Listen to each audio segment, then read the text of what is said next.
Դուք դեռ ոչ մի նորություն չունեք։ Չէ, բայց հետաքրքրվում ենք, հələ որ նորություն չկա։ Էդ իսկ եթե Լանան էլ չկա, եթե Կարենը սպանել է իրան։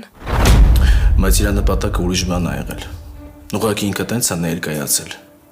որ դու չհասկանաս, թե իրականում ինքը ով է, որ չհիշես։ Այսինքն Էլիս նորոն կամաց սկսում է ընդունել Արշակին։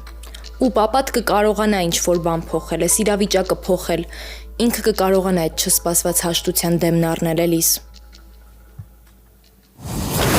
Նորո, ես չեմ կարա թույլ տամ, որ Մագդան տանջվի։ Ոչ մեկ չգիտի ինչ է նշանակում Արշակին խաբել կամ Արշակին տանիքին մոտենալը։ Բայց ինչ ես ուզում անես, ինչ կա մտքիդ։ Ժամանակն է, որ արդեն ես գործեմ։ Արշակ,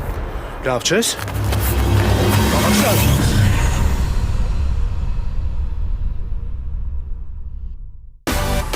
Միացիր մեզ, բաժանորդագրվիր մեր սոցիալական հարթակներին և ստացիր հնարավորություն առաջինը տեղեկանալու մեր նոր նախագծերի մասին։ Այլ կերպ ասած, բաժանորդագրվիր, ծանուցվիր և վայելիր լավագույնը։